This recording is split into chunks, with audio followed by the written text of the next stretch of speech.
Hello students, this is Pratiksha Shukla and today we are going to learn about Newton's first law of motion.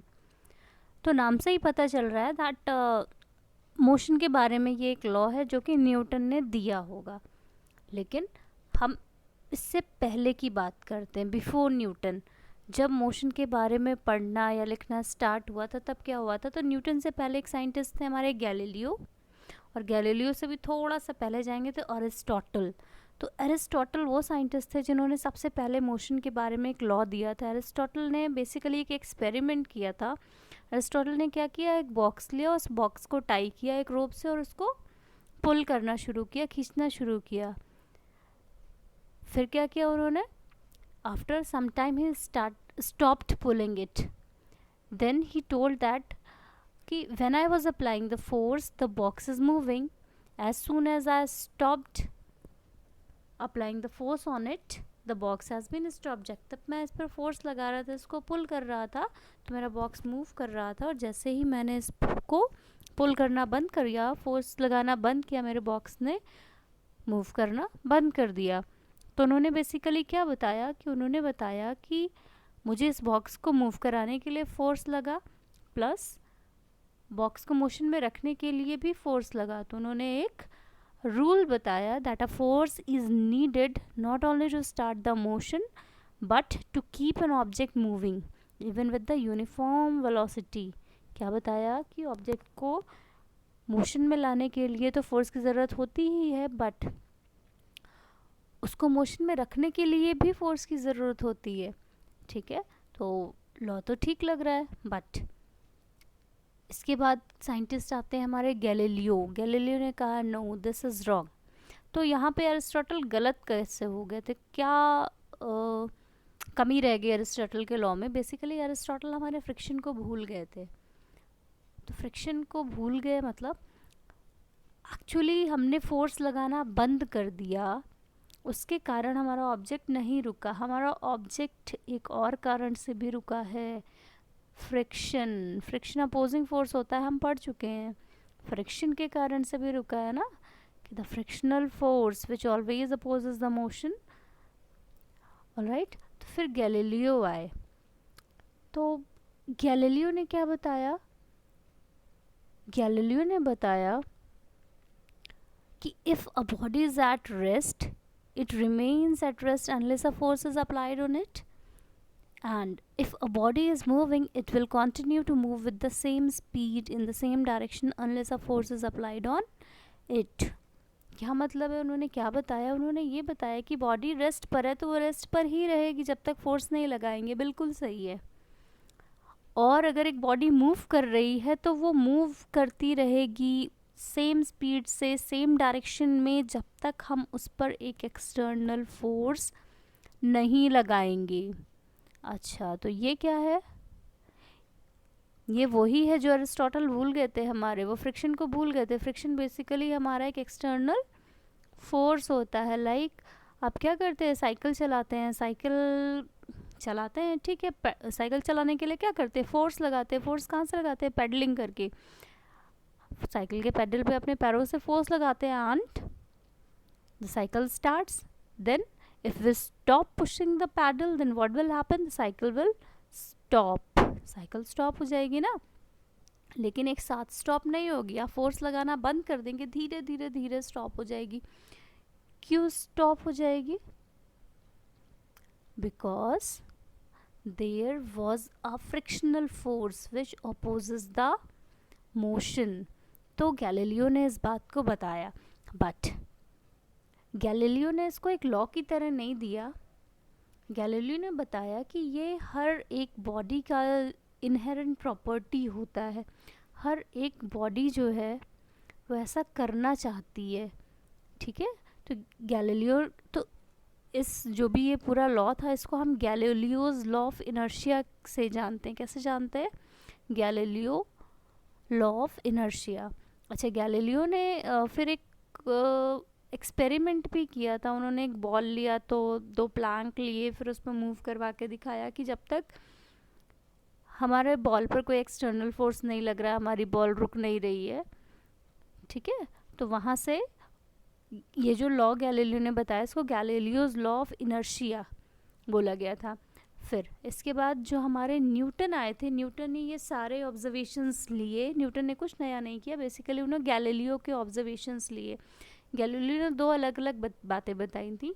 क्या बताई थी? Object rest पर है तो rest में रहना चाहेगा जब तक फोर्स नहीं लगेगा, या ऑब्जेक्ट मूव कर रहा है तो मूव करता रहेगा जब तक फोर्स नहीं लगेगा। ठीक है, तो न्यूटन ने क्या किया, न्यूटन ने उसको एक लॉ के फॉर्म में कंबाइन करके एक लॉ दिया जिसको हम बोलते हैं Newton's first law of motion. उन्होंने गैलीलियो के ही रूल को फ्रेम करके एक कंबाइन करके एक नया लॉ बनाया which were known as Newton's first law of motion. उन्होंने क्या कहा, if a body is in a state of rest it will remain in the state of rest, and if it is in the state of motion it will remain moving in the same direction with the same speed unless an external force is applied on it। बिल्कुल वही वाली बात थी कि body अगर rest में है तो वो रेस्ट में ही रहेगी जब तक फोर्स ना लगाए, या बॉडी मूव कर रही है तो मूव करती रहेगी सेम स्पीड से सेम डायरेक्शन में जब तक हम एक एक्सटर्नल फोर्स ना लगा दे उस पर। Alright, so this was the statement of Newton's first law of motion. यहाँ पे अगर आप ध्यान दें तो football is there, football rest पर है। कब तक रेस्ट पर है? जब तक हमने उसको किक नहीं किया। किक किया दैट मीन्स हमने एक बाहर से एक्सटर्नल अनबैलेंस्ड फोर्स दिया। अच्छा, फुटबॉल रेस्ट पर क्यों थी? क्योंकि उस पर सारे के सारे फोर्सेस बैलेंस थे। हमने उसको पैर से हिट किया या किक किया तो एक अनबैलेंस फोर्स दिया, एक्सटर्नली बाहर से दिया। ठीक है, तो जैसे ही हमने उसको किक किया what happened, it started moving. फिर क्या हुआ, फुटबॉल जो थी कांस्टेंट स्पीड से और एक सिंगल डायरेक्शन में उसने मूव करना शुरू किया। फिर क्या हुआ, फुटबॉल गोल की तरफ गई और गोल हो गया। गोल क्या था हमारा? Goal was another force. Net में जाके रुक जाती है हमारी फुटबॉल। क्या हुई, गोल की तरफ गई, वहाँ पे नेट था, नेट पे रुक गई। तो नेट ने क्या किया, बॉल को रोका। बॉल को रोका दैट मीन्स फिर से एक एक्सटर्नल फोर्स लगा and that time our ball has been stopped. तो यही बिल्कुल न्यूटन ने अपने फर्स्ट लॉ में हमें बताया। ठीक है, फिर नेक्स्ट हम पढ़ने जा रहे हैं इनर्शिया। न्यूटन्स फर्स्ट लॉ में इनर्शिया ज़रूर पढ़ते हैं, बहुत ही इंपॉर्टेंट टर्म है। तो इनर्शिया होता क्या है? इनर्शिया होता है, this is an inherent property of each object. सारे ये ऑब्जेक्ट के अंदर इनबिल्ट होती है ये प्रॉपर्टी। क्या होता है? दिस इज़ द प्रॉपर्टी कि जो ऑब्जेक्ट जैसा है वैसा ही रहना चाहता है, जैसा है वैसा ही रहना चाहता है। लाइक जो ऑब्जेक्ट रेस्ट पर है वो रेस्ट पर ही रहना चाहता है, और जो ऑब्जेक्ट मोशन में है वो मोशन में ही रहना चाहता है। तो इस प्रॉपर्टी को क्या कहते हैं हम? इनर्शिया। ये सबके अंदर होता है, ये इवन हमारे अंदर भी है कि हम जैसे हैं हम वैसे ही रहना चाहते हैं। This is basically the inertia.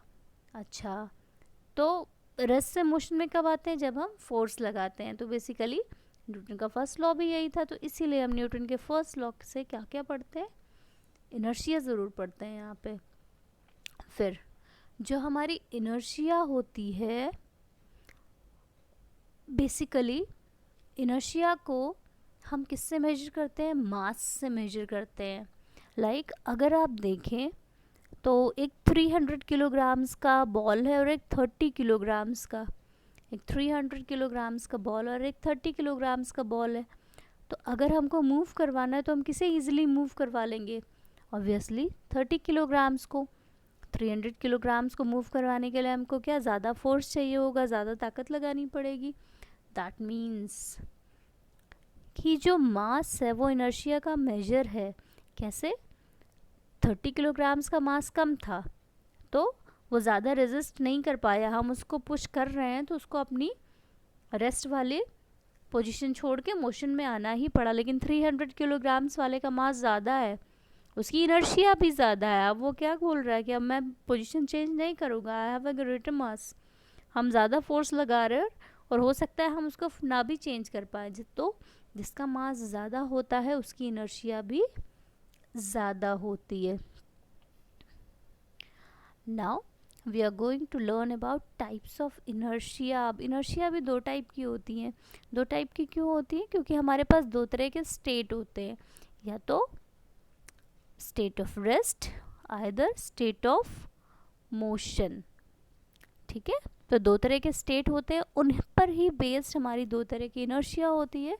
First is your inertia of rest and secondly we will learn inertia of motion. तो what is inertia of rest? तो इनर्शिया क्या होती है कि जो ऑब्जेक्ट जैसा है वैसा ही रहना चाहता है. इनर्शिया ऑफ रेस्ट पढ़ना, that means if the body is at rest it will remain at rest unless an external force is applied. Alright, that means कि अगर हम रेस्ट पर हैं तो रेस्ट पर ही रहेंगे, मोशन में बिल्कुल नहीं आना चाहेंगे. और कब तक नहीं आ पाएंगे? जब तक कि एक एक्सटर्नल फोर्स ना लगा दिया जाए. तो इनर्शिया ऑफ रेस्ट में एग्जाम्पल्स बहुत इंपॉर्टेंट है. डायरेक्ट क्वेश्चन आते हैं आपके एग्जाम्स में, लाइक कि when the carpet is beaten with a stick, dust particles are removed from the carpet. या हम कह सकते हैं जब भी एक हम कारपेट को स्टिक से बीट करते तो डस्ट पार्टिकल्स बाहर आ जाते हैं. ऐसा क्यों होता है? ऐसा इसलिए होता है क्योंकि कि जैसे ही हम कारपेट को स्टिक से बीट करना शुरू होते हैं, कारपेट तो हमारी रेस्ट पर होती है, कारपेट मोशन में आ जाती है, लेकिन जो डस्ट पार्टिकल उसके अंदर होते हैं वो क्या, उनके पास तो इनर्शिया है ना, कौन सी, रेस्ट वाली. वो कहते हैं हम तो नहीं आएंगे बाहर क्योंकि हमारे पास इनर्शिया ऑफ रेस्ट है. बट कारपेट तो मोशन में आ चुकी है, दैट्स वाई पार्टिकल्स जो होते हैं वो फॉल डाउन हो जाते हैं. ऑलराइट, देन एक और एग्जांपल देखते हैं, like passengers standing in the train. जैसे ही ट्रेन स्टार्ट होती है, पैसेंजर्स क्या होते हैं, बैकवर्ड डायरेक्शन में पीछे की तरफ गिर जाते हैं. ऐसा क्यों होता है? क्योंकि जैसे ही ट्रेन स्टार्ट करना, मूव करना स्टार्ट करती है, तो पैसेंजर का जो लोअर पोर्शन होता है, पैसेंजर्स के जो पैर होते हैं वो तो ट्रेन के फ्लोर के कांटेक्ट में होते हैं. ठीक है, तो लोअर पोर्शन तो मोशन में आने की कोशिश करता है, लेकिन जो पैसेंजर्स का अपर पोर्शन होता है, due to inertia of rest, क्या होता है, उनके पास इनर्शिया ऑफ रेस्ट होता है. वो कहता है हम तो नहीं आएंगे मोशन में because we are having inertia of rest. That's why वो मोशन में नहीं आता है, पैर आगे की तरफ जाते हैं and we fall backwards. What happens when the train starts moving? Lower part shares the motion at once, but the upper part of the passengers, due to inertia of rest, cannot share the motion and they fall backwards. All right. अच्छा, कभी आपने देखा है जो sliding corridors होते हैं train में, sliding doors होते हैं, सॉरी, ट्रेन के कॉरिडोर में अचानक से जब हमारी ट्रेन स्टार्ट होती है तो कंपार्टमेंट ओपन हो जाते हैं या क्लोज हो जाते हैं. ये किस कारण से होता है? इसका कारण भी बिल्कुल यही है कि जो फ्रेम होता है स्लाइडिंग डोर का, वो कांटेक्ट में होते हैं किसके साथ, floor of the train, train की फ्लोर के साथ होता है. और जैसे ही हमारी ट्रेन स्टार्ट होती है तो क्या होता है, क्योंकि जो फ्रेम था स्लाइडिंग डोर का वो ट्रेन के कांटेक्ट में था, और जैसे हमारी ट्रेन स्टार्ट होती है तो वो भी मोशन में आने की कोशिश करता है, but the sliding door remains in its position due to inertia. इसीलिए क्या होता है, thus the frame moves ahead with the train while the door slides opposite to the direction of motion of the train. उल्टी direction में slide होता है, इसीलिए क्या होता है, जो हमारे डोर होता है वो खुल जाता है. अच्छा, एक बहुत अच्छा एग्जाम्पल लेते हैं. On shaking the branches of a tree the fruits fall down from the tree. जैसे ही हम लोग क्या करते हैं, पेड़ की जो ट्रीज होते हैं उनकी ब्रांचेस को हिलाते हैं, शेक करते हैं, फ्रूट्स जो होते हैं हमारे फॉल डाउन, नीचे गिरने लगते हैं. ऐसा क्यों होता है? ऐसा इसलिए होता है कि पहले तो सब कुछ रेस्ट पे था, जैसे ही हमने ब्रांचेस को हिलाया, ब्रांच तो हमारे मोशन में आ गई. अब फ्रूट्स क्या बोलते हैं, फ्रूट्स कह रहे हैं that we are having inertia of rest, हमारे पास इनर्शिया है रेस्ट वाली, we will not come to motion and that's why they fall down, they are massive, massive means they are having mass, alright, इसलिए वो fall down हो जाते हैं। किस लिए फॉल डाउन होते हैं, basically due to the pull of gravity, gravity भी तो पुल कर रही होती है ना अपनी तरफ, इसलिए। अच्छा, एक क्वेश्चन और भी आता है आपके पास कि जब भी हम ट्री की ब्रांचेस को शेक करते हैं तो जो हमारी ड्राई लीव्स होती हैं वो जल्दी फॉल डाउन हो जाती हैं rather than the green leaves. तो ध्यान दीजिएगा, जो ड्राई लीव्स होती हैं उनका मास कम होता है और ग्रीन लीव्स का मास ज़्यादा होता है। देखा होगा आपने, जो पत्तियां सूख जाती हैं उनका मास कम होता है और जो ग्रीन लीव्स होती हैं उनका मास ज़्यादा होता है। तो जैसे ही हम अपने ब्रांचेस को शेक करते हैं तो ड्यू टू द इनर्शिया जो हमारी ड्राई लीव्स होती है वो कम रेजिस्ट कर पाती हैं, कम रेजिस्ट कर पाती हैं जो फोर्स लग रहा है, and they fall down rather than the green leaves, वो ज़्यादा देर तक रेजिस्ट कर पाती हैं। ऑलराइट, अच्छा एक बहुत अच्छा एग्जांपल और देखते हैं। यहाँ पे बहुत सारे एग्जांपल्स मैं लिख नहीं पाई बट देख लेते हैं। कभी कभी हम क्या करते हैं, हम एक ग्लास लेते हैं, ग्लास के ऊपर हमने क्या रखा, एक कार्ड रख दिया और उस कार्ड के ऊपर हमने एक कॉइन रखा। फिर हमने क्या किया, अपने फिंगर से उस कार्ड को हिट किया। ऑलराइट, हिट जैसे ही किया, कार्ड को हिट किया तो कार्ड तो आगे चला गया, लेकिन जो कॉइन होता है वो ग्लास के अंदर फॉल डाउन हो जाता है। ऐसा क्यों हुआ, क्योंकि जो कार्ड और जो उसके ऊपर कॉइन रखा था वो दोनों ही कैसे थे, रेस्ट पर थे। जैसे ही हमने कार्ड को हिट किया, कार्ड तो मोशन में आ गया बट दैट कॉइन अभी भी रेस्ट पर है, तो कार्ड आगे निकल गया और कॉइन हमारा ग्लास के अंदर फॉल डाउन हो गया। अच्छा, एक और बहुत एग्जाम्पल देखते हैं यहाँ से। कैरम तो सभी लोग खेलते होंगे। कैरम में क्या होता है कि स्ट्राइकर होता है हमारे पास, और जो कैरम कॉइन्स होती हैं उनका हम लोग क्या करते हैं, पाइलिंग कर देते हैं, पाइल बना देते हैं, ठीक है, स्टैकिंग करते हैं बेसिकली। फिर हम क्या करते हैं, जैसे स्ट्राइकर लेते हैं और जब हिट करते हैं तो आपने देखा होगा जो उसमें सबसे नीचे वाली कॉइन होती है कैरम की, वो ही बाहर निकलती है। बाकी पूरा का पूरा स्टैक या पाइल जो होता है वो आपका एक ही जैसा उसी जगह रहता है। क्यों, क्योंकि जैसे ही हमने अपने स्ट्राइकर से उसको हिट किया तो पर्टिकुलर वही वाला कॉइन जो था हमारा, दैट केम इनटू मोशन, और बाकी सारे अपने स्टेट ऑफ रेस्ट में ही रहे due to the inertia of rest. So these were some examples of your inertia of rest. Now we are coming towards another type of inertia, that is inertia of motion. क्या होता है ये, a body which is in a state of motion continues to be in the state of motion with the same speed in the same direction in a straight line unless an external force is applied on it to change its state, जब तक हम एक external force ना लगा दें उस पर। बिल्कुल ठीक है, उतनी देर से यही सब डिस्कस कर, एक एग्जाम्पल ले लेते हैं फटाफट इसका भी। तो सबसे अच्छा एग्जाम्पल है इसका, सबने देखा होगा, जो हमारे एथलीट्स होते हैं, एथलीट्स लॉन्ग जंप लेने से पहले हमेशा दौड़ के आते हैं, थोड़ी देर वार्म अप करते दौड़ के आते हैं। ऐसा क्यों होता है, क्योंकि अगर वो थोड़ा सा दौड़ेंगे नहीं या थोड़ा सा अपनी बॉडी को वार्म अप नहीं करेंगे तो बॉडी तो किस में होती है, स्टेट ऑफ रेस्ट में होती है, तो बॉडी उसको सपोर्ट नहीं करेगी। That's why by the running the athlete brings his entire body in the state of motion, and when the body is in state of motion it becomes easier to take a long jump. Alright, चलिए एक और example देखते हैं कि जो हमारा एक cyclist होता है, तो जैसे ही साइकिलिस्ट हमारा पैडलिंग करना बंद कर देता है वो अचानक से रेस्ट पर नहीं आ जाता है, अचानक से रेस्ट पर नहीं आ जाता है। किस लिए नहीं आता, क्योंकि जो हमारी बाइसिकल होती है वो मोशन में होती है, and the bicycle is having inertia of motion. तो इनर्शिया ऑफ मोशन के कारण जो जैसा है वो वैसा ही रहना चाहता है, इसलिए हम पैडलिंग करना बंद भी कर देते हैं, हमने फोर्स लगाना बंद भी कर दिया, इसके बाद भी वो मूव करती रहती है, ठीक है, मूव करती रहती है due to the inertia of motion. थोड़े टाइम के बाद रेस्ट पर आती है। अच्छा, रेस्ट पर किस लिए आ जाती है? Because due to the presence of a retarding force. कौन सा फोर्स होता है? फ्रिक्शनल फोर्स, जो साइकिल के हमारे टायर और ग्राउंड के बीच में एक्ट करता है। ठीक है, एक और एग्जांपल देखते हैं कि जब हमारा पैसेंजर होता है वो जब वो ट्रेन से, मूविंग ट्रेन से जंप करता है कभी कभी, तो ये फॉल्स डाउन, हमेशा गिरता है। ऐसा क्यों होता है?